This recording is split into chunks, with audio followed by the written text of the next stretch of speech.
थार का रेगिस्तान, जहां दूर दूर तक रेत ही रेत फैली है, तपता सूरज और प्यासा आसमान।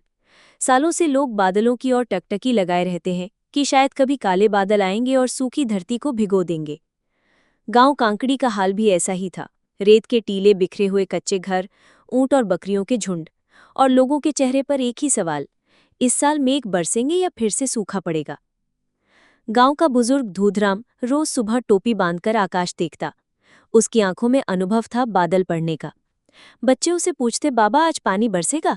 धूधराम हल्की मुस्कान देकर कहता, पवन पूरब से चले तो उम्मीद है, वरना भगवान भरोसे। महिलाएं रोज की तरह कुओं से पानी खींचती, लेकिन कुएं की तली अब सूखी आवाज देने लगी थी। एक दिन अचानक दोपहर में तेज आंधी चली, रेत के बवंडर उठे। लोग समझे फिर से गर्मी का कहर है, पर तभी क्षितिज पर काले बादल उमड़ने लगे। गांव के बच्चे चिल्लाए, बाबा मेघ आ गए, मेघ आ गए। ढोलक बजने लगी, औरतों ने गीत गाए, गगन घन गरजे ओ धरा झूमी रे। शाम होते होते पहली बूंद गिरी। रेत की खुशबू ऐसी उठी मानो पूरे थार ने इत्र छिड़क लिया हो। बच्चे नंगे पांव नाचने लगे, औरतें आंगन में कलश रखकर आशीर्वाद मांगने लगी, मेघ देवता हमारे पशुओं को पानी मिले, हमारी बाजरे की फसल बचे। पहली बूंद के साथ ही सूखी धरती जैसे जीवित उठी। बारिश तेज हुई तो नालियों में पानी बहने लगा, बच्चे उसमें कागज की नाव बहाने लगे। ऊंट और गायें जो महीनों से प्यास से बेहाल थीं, गीली रेत पर लौटने लगी। गांव के चौपाल में बुजुर्गों ने बोला, भाई ये तो बरसात का तीजा है, अब खेतों में हल चलाओ, बाजरा बोने का समय है। गांव की महिलाएं घूमर नाचने लगीं, ढोल, मंजीरें, एक तारा सब निकल आया। बच्चे भीगते भीगते नाच रहे थे, सबके चेहरे पर उम्मीद की चमक थी।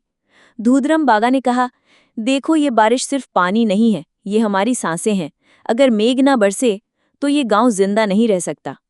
बारिश के 2 दिन बाद गांव के किसान अपने ऊंटों को जुताई में लगाने लगे। सूखी धरती अब नर्म हो चुकी थी। बाजरा, मूंग और ग्वार की बुआई शुरू हो गई। बच्चे खेतों में दौड़ते और मिट्टी से खेलते, औरतें गीत गाती, रेतड़ो सींचे और मेघ खुशहाली लियाए रे। लेकिन सब कुछ आसान नहीं था। बरसात जितनी जल्दी आती है उतनी ही जल्दी चली भी जाती है। कभी कभी हफ्तों तक बादल गायब हो जाते। लोग फिर से चिंतित हो जाते, अगर फिर से सूखा पड़ा तो? बच्चे मासूमियत से पूछते, अम्मा बादल कहाँ गए? और माँ उन्हें बहला देती, बेटा बादल अभी खेत देखने गए हैं। अगस्त की आखिरी रात पूरा आसमान बिजली से चमक रहा था, जैसे धरती आसमान का संगम हो रहा हो। उस रात ऐसी बारिश हुई कि पूरा गांव तालाब बन गया। गांव के बीच का पारंपरिक तालाब पानी से लबालब भर गया। लोगों ने उसमें दीपक बहाए जैसे दिवाली हो। बरसात खत्म हुई, रेगिस्तान फिर से तपने लगा, पर इस बार लोगों के दिल में संतोष था। फसलें उग चुकी थी, कुएं भर चुके थे। बच्चे खेतों में बाजरे की बालियां तोड़ते और खुश होकर कहते, देखो ये मेघ देवता का तोहफा है।